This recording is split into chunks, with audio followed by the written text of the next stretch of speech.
Jadi saya itu sedang mengembangkan ya aplikasi di mana aplikasi tersebut bisa untuk eh, men-tracking bacaan Al-Quran seperti itu. Jadi saya itu mencoba memanfaatkan teknologi AI, ya, kecerdasan buatan ini, di mana nanti si kecerdasan buatan ini bisa menerka nih, bisa memprediksi apakah bacaan kita itu sudah betul atau belum, seperti itu. Malah ini yang jadi habisnya nih AI-nya lah ibaratnya gitu. Jadi saya ambil beberapa dataset seperti data gitu kan, di mana data itu 30 juz. Nah, nanti data tersebut saya manfaatkan untuk si AI-nya nih. Hey, komputer suruh belajar nih. Kamu ngafalin ini dulu ya 30 juz ya, kayak gitu kan. Nah, nanti setelah udah hafal semuanya 30 juz, nanti kita coba ujikan nih kepada teman-teman mungkin yang mau murojaah dan lain sebagainya seperti itu. Nah, itu nantinya si AI akan deteksi apakah si bacaan yang sudah kita baca itu sudah betul atau belum seperti itu. Nah, itu adalah salah satu teknologi ya, saya belum bisa belum bisa menampakkan terlebih dahulu aplikasinya karena masih dalam proses pengembangan. Ya mungkin semoga aja 1 atau mungkin 2 tahun ke depan sudah oke ya, bisa kita nikmati seperti itu, karena pengembangannya itu nggak kayak mendoan ya, satu kali jadi. Biasanya kan iya, tapi biasanya gitu Mas, biasanya tuh ada sesekali ada orang, Mas saya buatin aplikasi ini dong, kayak gitu kan, terus udah tahu serumitnya apa, terus kapan deadline-nya, 2 hari atau 3 hari lah. Ya nggak bisa gitu kan. Ya misal minta dibuatkan aplikasi kayak toko hijau, toko oranye atau toko merah kayak gitu kan, tapi dikasih waktu cuma 3 hari atau 2 hari gitu kan, ya pusing kayak gitu kan. Jadi ada pengembangannya lah ya, seperti itu. Oke, balik lagi mungkin ke topiknya ya.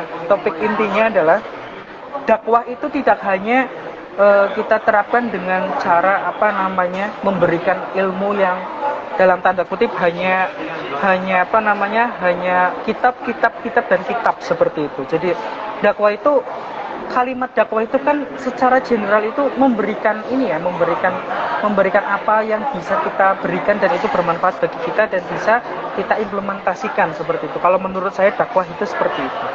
Jadi ketika saya menjadi seorang anak teknik seperti itu ya, apalagi kita kan ini di Muhammadiyah seperti itu ya, kita juga perlu yang namanya memberikan kepada rumah kita bisa memberikan manfaat kepada amal usaha dan lain sebagainya yang ada di Muhammadiyah itu sendiri seperti itu. Dan salah satunya ya ini belum ada aliansi anak-anak teknologi PCIM nih, nanti mungkin bisa dibuat ya. Bisa dibuat nih aliansi anak-anak teknik, aliansi anak-anak ekonomi seperti itu kan. Jadi nanti kita punya ciri khas masing-masing. Oh, kalau misal anak ekonomi seperti apa, anak teknik itu seperti apa, dan bisa kita rasakan manfaat yang diberikan dari teman-teman yang lainnya seperti itu. Jadi yang saya akan garis bawahi di sini adalah kecerdasan buatan itu tidak kan ada kalimat bahwasanya nantinya di masa depan itu semua orang itu semua pekerjaan itu akan diambil dengan teknologi seperti itu ya. Jadi itu salah besar seperti itu teman-teman. Menurut saya itu salah besar, nggak mungkin, karena teknologi karena manusia itu kan memiliki akal dan Allah itu sudah memberikan memberikan akal ya, dan manusia itu adalah makhluk yang paling sempurna yang Allah ciptakan seperti itu, dan nggak mungkin ada kesalahan satupun yang diciptakan oleh Allah Subhanahu Wa Taala untuk kita semuanya seperti itu. Karena saya kan juga ingat tuh, karena AI ini karena Al-Quran juga saya juga belajar AI seperti itu. Mungkin Mas Hadi paham ya terkait surat Ali Imran ayat 190 191 gitu kan, yang inna fi khalqis samawati wal ardi waqtilafil laili wan nahari la ayatil ulil albab gitu kan.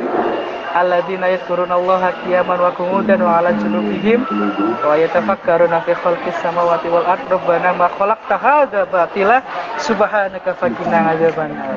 Ya kan? Wis udah hafal lah pokoknya luar biasa lah. Nah di situ tuh Allah menciptakan manusia itu sesempurnanya dan tidak ada yang sia-sia gitu kan. Nah, maka daripada itu kita itu berpikir, nah di mana saya kan bidangnya itu di bidang teknologi ya. Nah, jadi kan saya juga harus berpikir nih bagaimana caranya kita memanfaatkan teknologi untuk mencoba menyebarkan atau bisa bermanfaat bagi orang banyak. Nah, salah satunya adalah yaitu saya mengembangkan teknologi di bidang AI seperti itu. Jadi kan tidak hanya ya dapat dapat plus lah ya, dapat sodako jariahnya iya kalau misalnya itu dimanfaatkan sebaik-baiknya dan selalu digunakan seperti itu kan, sodako jariahnya ada dan sodako maksudnya untuk kita rezekinya pun dapat seperti itu. Jadi ya dua-duanya dapat ya, rezeki yang buat kita dapat untuk akhirat pun dapat. Nah jadi seperti itu. Ya begitu Mas, mungkin yang bisa saya sampaikan. Oh ya satu lagi garis besarkan bahwasanya teknologi itu tidak melulu tentang apa yang kita gunakan ya, tapi teknologi itu bisa kita manfaatkan untuk semua lini dakwah Islam ya, lini dakwah Islam semuanya, mungkin dari bidang ekonomi, mungkin dari bidang sosial, politik dan lain sebagainya. Jadi pinter-pinternya kita memanfaatkan teknologi tersebut. Oh ya, satu lagi. Jadi teknologi itu nantinya akan bisa menjadi pedang bermata dua. Pedang bermata dua itu maksudnya kalau misalnya kita gunakan sebaik mungkin ya bisa bermanfaat sebanyak-banyaknya, atau kita bisa memanfaatkan teknologi itu malah untuk menyalahkan ya, memanfaatkan di jalur yang salah kayak gitu. Nah itu juga bisa malah merugikan kita atau mungkin orang lain seperti itu. Mas Hadi dan yang ada di sini. Jadi itu teman-teman. Jadi dakwah di dakwah AI. Ini saya mau menggerakkan dakwah AI gitu. dakwah di bidang AI seperti itu ya. Jadi nanti ya, jadi banyak yang perlu kita kita kembangkan ya di bidang AI atau mungkin di lain-lainnya seperti itu. Nah, salah satunya adalah aplikasi yang bisa kita manfaatkan langsung ya, kita bisa manfaatkan langsung untuk dakwah Islam seperti itu. Nah, salah satunya adalah yang tadi sudah saya infokan adalah pembuatan aplikasi untuk mencoba mengoreksi nih bacaan Al-Quran kita. Mungkin teman-teman nih yang sedang mau menjadi hafiz atau hafizah seperti itu ya, kan mungkin perlu yang namanya teman untuk murojaah dan lain sebagainya. Nah itu bisa kita manfaatkan teknologi tersebut ya untuk mencoba mengoreksi atau lain sebagainya seperti itu. Mungkin closing dari saya ya, karena ini sudah langsung saya akhiri saja gitu kan, karena ini sudah ada 44 menit ya. Biasanya saya lihat-lihat tuh maksimal tuh ada 45 menit atau minimal 1 jam seperti itu ya. Jadi pas banget nih 45 menit ya. Jadi saya akan closing dengan perkataan seperti ini, Mas Hadi. Saya itu punya latar belakang teknik dan ayah saya juga punya latar belakang teknik seperti itu. Ayah saya itu mengatakan bahwasanya ketika kamu sudah memiliki ilmu, itu bagaimanapun harus diimplementasikan dan bisa bermanfaat bagi orang banyak. Nah, maka daripada itu, dari situ tuh saya berpikir teknologi apa yang harus saya kembangkan dan itu bisa bermanfaat bagi orang-orang. Mungkin begitu saja, Mas moderator. yang saya sampaikan, saya cukupkan. Billahi fi sabilil haq, fastabiqul khairat. Assalamualaikum warahmatullahi wabarakatuh. Saya kembalikan ke moderator. Jadi tadi ada beberapa pertanyaan Mas dari penonton. Ini saya akan bacakan satu persatu ya Mas ya. Jadi dari Mas Syahbandi Rais tadi, aplikasi apa Bang Akbar, kalau boleh tahu tadi, soalnya tadi telat ikut. Oh iya, untuk yang aplikasi hadis ya, kalau nggak salah ya tadi ya. Ensiklopedia hadis, terus ada Ya, ensiklopedia hadis sama ini apa namanya? Syamila. Saya lupa nama itunya apa. Sebentar, saya ini kan ya.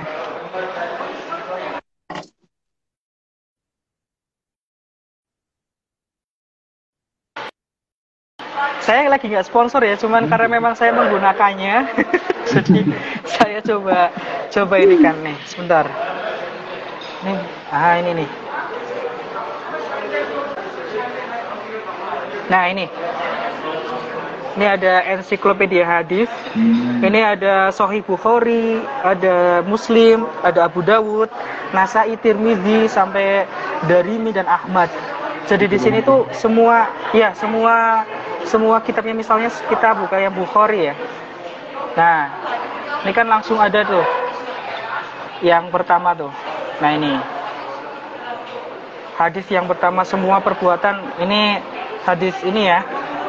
Innama amalu biniyat ya, semua perbuatan itu tergantung dari niatnya ya. Ini saya nggak kelihatan soalnya. Hadasanal Humaydiyu Abdullah apa namanya ini? Aziz ya. Zubair.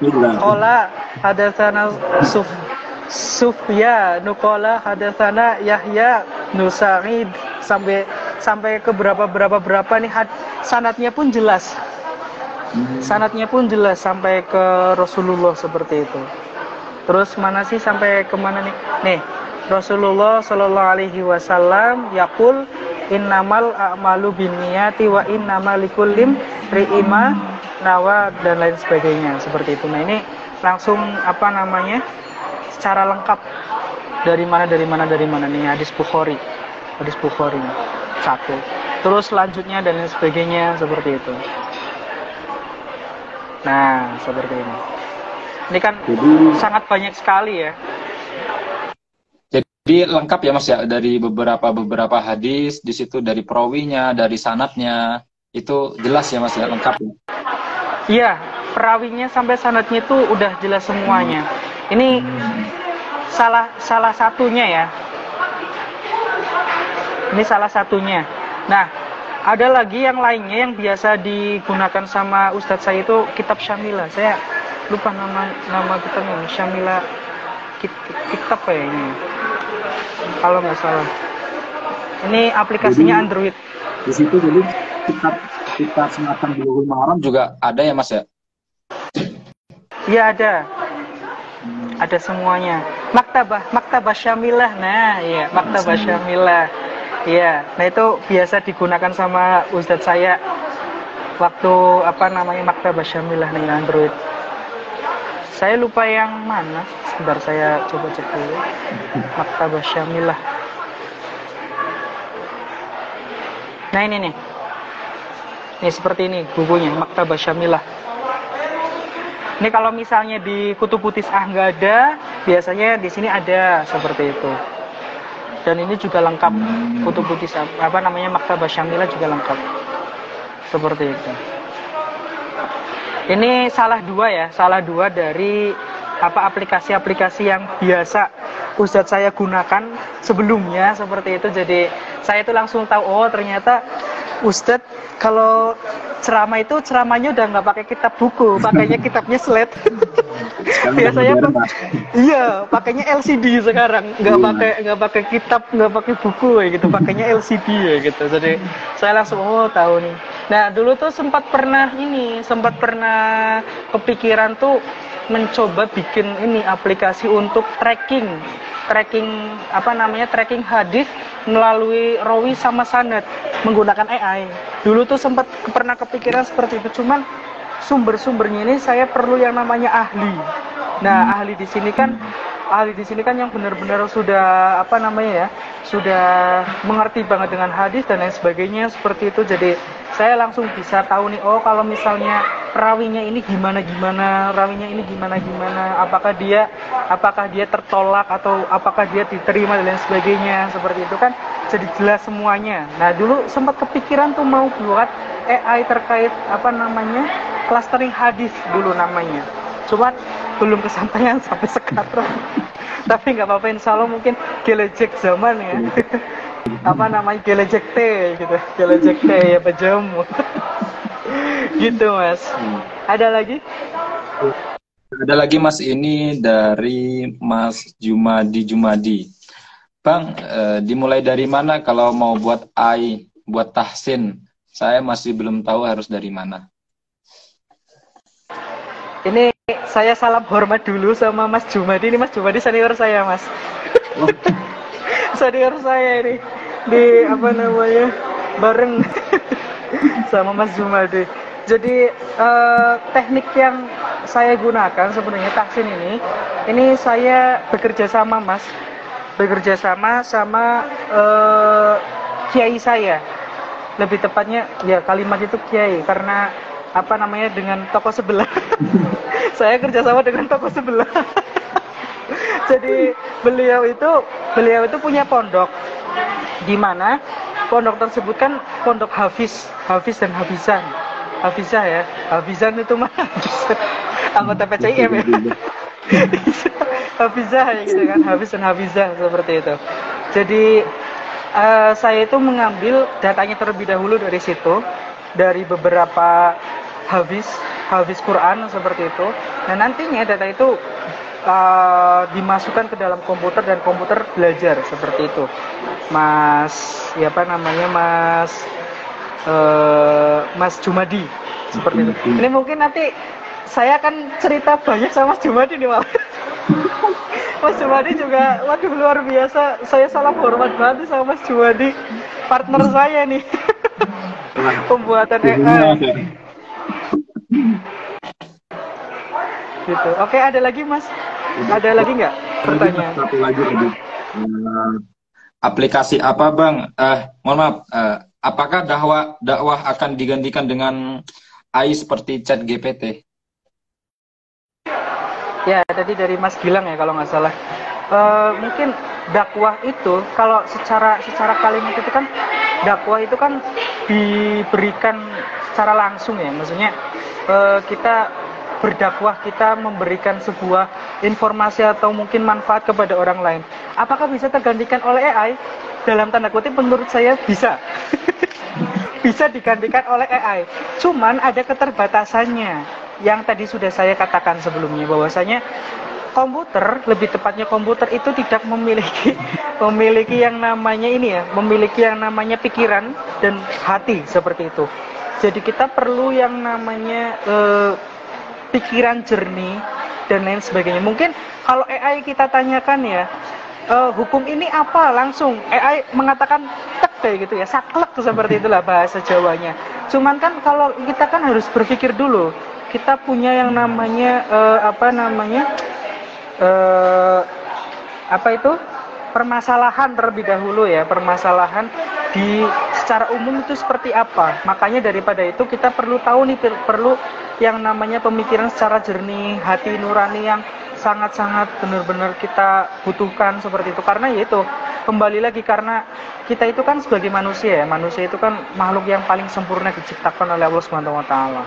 Jadi kita itu kalau misalnya dikatakan dakwah itu bisa digantikan dengan AI, bisa jadi. Cuman tetap aja kita perlu yang namanya manusia untuk mengeksekusinya seperti itu. Jangan sampai ketika AI itu sudah melakukan apa ternyata jawabannya adalah salah seperti itu kan. Nah, itu perlu yang namanya ahli juga di situ. Jadi kita menggunakan teknologi itu bukan untuk mencari keputusan yang benar, melainkan untuk membantu kita dalam mencari informasi. Nah, nantinya balik lagi kepada si ahlinya itu. Ahli itu bagaimana mengatakannya, apakah ini sudah betul atau belum. Seperti itu, Mas. Jadi jawaban saya mungkin, tapi kembali lagi, semuanya itu tergantung dengan ahli. Seperti itu, Mas. Ya, benar. Jadi itu ya guys, tadi ada beberapa aplikasi, salah satunya yaitu Ensiklopedia Hadis. Jadi di situ ada sangat lengkap ya untuk zaman sekarang kan, karena zaman sekarang ini serba teknologi ya, serba canggih. Jadi apapun sekarang menggunakan teknologi. Untuk dari saya Mas, kan semua nih kita tergantung zaman sekarang nih Mas ya, zaman generasi yang banyak bilang tuh generasi Z ya. Nah, semua tuh pada tergantung dengan teknologi. Nah, dampak negatifnya ke depannya itu kan bisa menyebabkan pengangguran gitu Mas. Nah, itu solusinya gimana Mas untuk mengatasi hal seperti itu? Ya, mungkin kita melihat terlebih dahulu efek dari penggunaan teknologi seperti itu ya. Jadi saya itu pernah membaca beberapa karya ilmiah di mana penggunaan teknologi itu dapat meningkatkan dopamin. Dopamin itu apa namanya ya, zat yang ada di otak itu untuk kebahagiaan. Misalnya kalau misalnya kita itu menggunakan teknologi secara terus-menerus, nah itu dapat meningkatkan dopamin itu. Kalau misalnya kita kelebihan dopamin, otomatis otak kita itu malah jadi rusak seperti itu. Bukan rusak ini bukan nggak bisa digunakan ya, tapi rusak itu nggak berfungsi secara optimal seperti itu. Jadi maka daripada itu kita perlu yang namanya rehat dengan menggunakan teknologi seperti itu. Itu kekurangannya. Itu apa namanya? Makanya sekarang ini walaupun namanya penggunaan teknologi itu nggak bisa dibendung ya, tapi mau nggak mau kita harus rehat seperti itu. Sekarang ini saya merasakan sih, maksudnya saya merasakan bagaimana sih dampak dari penggunaan teknologi yang terus menerus dan lain sebagainya seperti itu. Maka daripada itu sekarang itu saya mencoba mengurangi mobilitas penggunaan handphone. Itu yang paling saya kurangi. Misalnya biasanya tiap hari itu 5 jam, 6 jam, atau mungkin bahkan lebih dari 8 jam kayak gitu. Saya alhamdulillah sekarang itu bisa mengurangi misalnya 2 atau 3 jam nggak megang HP, tapi diganti dengan kegiatan-kegiatan yang lebih positif seperti itu. Nah, terus kaitannya dengan pekerjaan. Nah, ini juga menjadi manfaat kita juga. Misalnya nih teman-teman ngegame ya. Nah, ngegame nih, misal seperti itu. Nah, ngegame. Mungkin konotasi ngegame terus-menerus kan jelek ya. Nah, itu juga kita bisa manfaatkan di mana untuk mencoba mencari cuan lah bahasanya ya di dalam game tersebut kayak gitu. Cuma kembali lagi ya, karena ini kan temanya tentang terkait dakwah ya. Nah, jadi dakwahnya itu ya yang baik-baik seperti itu, jangan ngegame mulu ya gitu. Ya nggak apa-apa ngegame, cuman gamenya itu nanti manfaat dari game itu bisa kita tularkan, mungkin entah ke anak yatim, ke anak piatu, atau mungkin fakir miskin dan lain sebagainya, kan juga double tuh. Kita dapat cuan, kita bisa dapat pahala gitu. Nah, kita dapat itu. Gitu Mas. Jadi untuk pekerjaan menurut saya peluangnya banyak sekali. Tetapi tidak dipungkiri ya, memang kepenggunaan teknologi ini sangat benar-benar harusnya cepat banget seperti itu. Dan mungkin di bidang apa pasti ujung-ujungnya teknologi lagi, ujung-ujungnya teknologi lagi seperti itu. Cuman nggak akan membuang pekerjaan yang lain itu nggak akan. Itu pasti kita butuhkan seperti itu Mas. Itu jawaban dari saya. Terus apa ya tadi ya Mas? Yang terakhir itu Mas Adi, yang pekerjaannya itu gimana ya? Tadi saya agak sedikit lupa. Mas Adi, yang pertanyaan dari Mas Adi sendiri bagaimana tadi? Yang terakhir itu kan efeknya kekurangan. Ya, bagaimana cara untuk kedepannya kan pasti semua tergantung dengan teknologi. Jadi mengantisipasi kepengangguran untuk kedepannya. Nah, jadi anak-anak muda sekarang. Ya, jadi sekarang ini itu ada beberapa platform aplikasi yang mungkin teman-teman itu bisa bisa digunakan untuk mencoba mencari yang namanya sertifikasi dan lain sebagainya seperti itu di bidang teknologi atau yang lainnya. Kalau saya itu biasanya menggunakan salah satu beberapa platform itu untuk meningkatkan kemampuan, tidak hanya kemampuan teknologi, bisa ada kemampuan ekonomi dan lain sebagainya. Nah, nanti mungkin saya agak sedikit lupa aplikasinya apa. Kalau yang biasa saya gunakan itu memang khusus untuk teknologi, sertifikasi untuk teknologi. Nah, dari sertifikasi itu kita bisa memanfaatkannya untuk melamar pekerjaan dan lain sebagainya, seperti itu Mas. Jadi kita bikin kaum rebahan, tapi rebahannya itu bermanfaat ya, luar biasa. Iya, bermanfaat ya gitu. Gitu Mas. Jadi itu ya guys ya, semua sekarang memang zaman sekarang tergantung dengan teknologi, tapi semua kembali ke penggunaan, kembali ke usernya masing-masing, tergantung pemakaiannya. Jadi misalkan kalau misalkan kita kayak 24 jam itu full ngegame, sama aja kita nggak mendapatkan apa-apa. Semua tergantung kembali ke penggunaannya masing-masing. Itu. Jadi untuk PCM Talks hari ini kita tutup. Dan jangan lupa ya guys ya, untuk minggu depan PCM Talks yang ke-57 ya. Jangan lupa ya, stay tune guys. Setiap hari Sabtu kalau Indonesia untuk teman-teman yang di Indonesia pukul 7 malam. Kalau untuk teman-teman yang di Turki pukul 3 sore ya. Oke guys. Kita akan bertemu di pekan depan dengan narasumber yang berbeda, dengan moderator yang berbeda.